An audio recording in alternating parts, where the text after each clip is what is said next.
Breaking news exclusively from Blue Eye Media. And now from our global friendly partners at Midas Touch. I'm here with California Governor Gavin Newsom. You held a big press conference today in Los Angeles, and you said now is the time where we can end the Trump presidency in his tracks as he's trying to rig this election. Talk about what you announced today and how important it is. Well, look, I really believe this. The moment that Speaker Jeffries is sworn in as Speaker of the House, de facto, Trump's presidency ends. That's 17 months.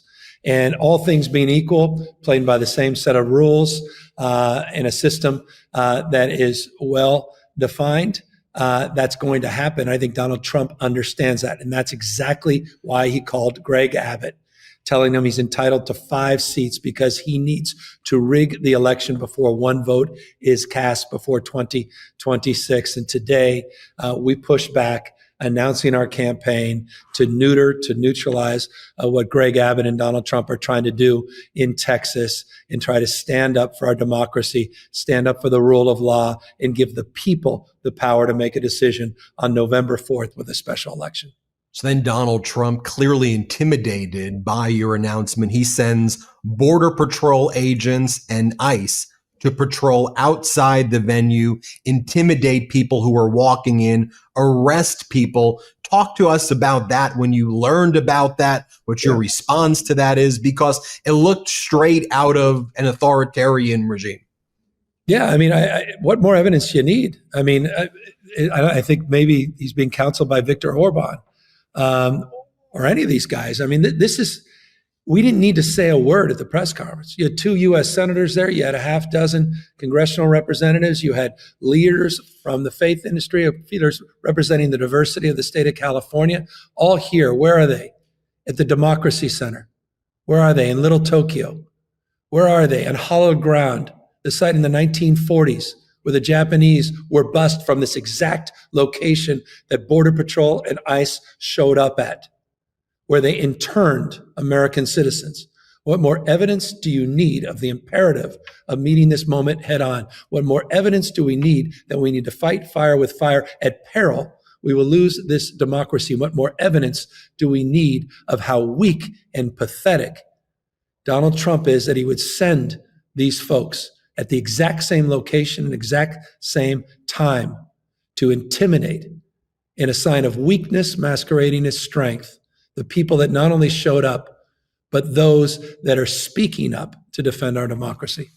You know, and Governor, he never says it to your face. I always bring it back to this. He's always keyboard warrior. You know, when he holds those bizarre press conferences, he calls you Newsom this, and he makes all of these statements to be a tough guy. But the times where I've seen you with him, where you've stood up to him, taller than him, looking down at him, firm handshake, where he's in front of the press, where he has the ability to call you out and do that tough guy act. He's free to do it in public. He never does it. And then he like pretends that like y'all are cool. He's like, hey. And it's such a weird thing to see. Then he goes back, you know, to his safe spaces and calls you out. What do you make of that though? What's your message to him with that behavior?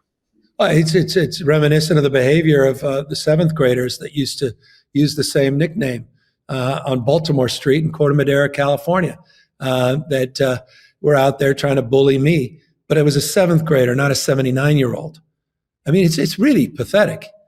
This is a guy, people look up to the President of the United States. I mean, Mr. President, it's time to act like one. This is real life. It's not reality TV. And you got to model better behavior. But I think it's sad. And I think it's even worse than you just described. And I'll just give you a specific to that. When Donald Trump was just, a day before he was to federalize the National Guard here in Los Angeles, he called me. We talked on a Friday night, late at night. And all he wanted to brag about the Newsom thing. He said, it's pretty funny, isn't it? He goes, pretty original. I said, well, it's not original. There was this guy, Maurice, I can't remember his name, but he used to say the same thing. He goes, hey, what about my hats? What do you think? It's a pretty good brand, right? Mega. Pretty good. I've sold hundreds of thousands. I mean, I'm like, are you serious? Are we seriously having this conversation when you're supposed to be reading me the riot act about keeping people safe in Los Angeles? You never once talked about the National Guard. You never wanted to talk about what happened in LA. It's much more alarming than you think. And that's why what is happening in plain sight, you need to see for your own eyes. We've got to pay attention. This guy is unhinged. He's getting weaker and weaker by the day. You saw that with the new inflation numbers that came out, the wholesale numbers that came out today. You're seeing that with an economy that's slowing down. You see that with the crony capitalism, where he's extracting and nationalizing businesses, socializing, dare I say, some of America's most iconic businesses, and doing 15% extractions. Ask NVIDIA how that feels. Look what's happening in this country to truth and trust. He's trying to censor historical facts. He's trying to rewrite history in the Smithsonian's. This is one of the great grafts and the great corruption that we've ever seen in U.S. history. Billions of dollars have been fleeced from the American people, and it's right in front of us. So this is a serious moment. It requires seriousness of purpose, and it requires us to fight fire with fire and play by a new set of rules. And I know that's hard for Democrats. I know, trust me, I'm one of them. But this is a real moment of peril if we do not stand up. So right before he's about to send the National Guard and then the military into Los Angeles and California, all he wants to talk about is his MAGA hat. And if you wants to talk about how, his debate with Kamala Harris, you cannot make this stuff up. Did you see the debate? Did you see the hat? You like my nicknames? Like, as though you're buds, while he's out there saying all these horrible things, while he's sending the National Guard in. But look, what does this tell you? I mean, he's meeting with Putin in Alaska now, and this is the behavior that you've seen. And now we're hearing reports about giving away natural resources from Alaska, rare earths from Ukraine, giving away chunks of Ukraine, not inviting Ukraine and Europe to this meeting. What do you make of that? What a negotiator. He's negotiated away all the terms. He's agreed to them. Says, how much land do you want? Well, we'll stipulate you're going to get the land. I mean, this is a joke. This got 90 deals in 90 days. He didn't have one. We have no comprehensive trade deal. Not one real comprehensive. We have press releases. It's all kabuki. It's all BS. I mean, he's flailing. He's failing. It's not just poll numbers. That means little to him at the end of the day. It will mean a lot during the midterms, because poll numbers are determinative in midterms for the power, for people in power in the White House. And that's why he has to rig the system. But this is a presidency that's flatlining in real time. That's why he, thuggishly went after UCLA and is trying to extort $1 billion of one of the finest research institutions in the world that was part of the invention of the internet. That's deeply part of our national security and national pride. The UC system, public university with 13,800 active patents, the reason we're the tentpole of the U.S. economy, the reason the U.S. economy is the tentpole of the world economy. He's willing to sacrifice it. And so the challenge for all of us is to wake up, Democrats. You can't maintain your neutrality. Dante was right. The hottest place in hell is reserved for those at time of moral crisis maintain their neutrality. This is binary. This guy is trying to wreck this democracy. He did it in plain sight on January 6th. He tried to do it with that phone call in Georgia to the Secretary of State. He just openly told the country that he's, quote unquote, entitled to 5 seats in Texas. And he has got a bootlicker, with all due respect, and I'm sorry to say that, Governor Abbott, that literally said, yes, sir, and what more can I do? And you just said it. He's going to someone he admires, he respects. He's like a kid. He's so excited to meet with Putin, just as he is with Kim Jong-un and all of these dictators. He attacks allies. He attacks freedom. He attacks principles that define the best of our democracy and our dominance since World War II.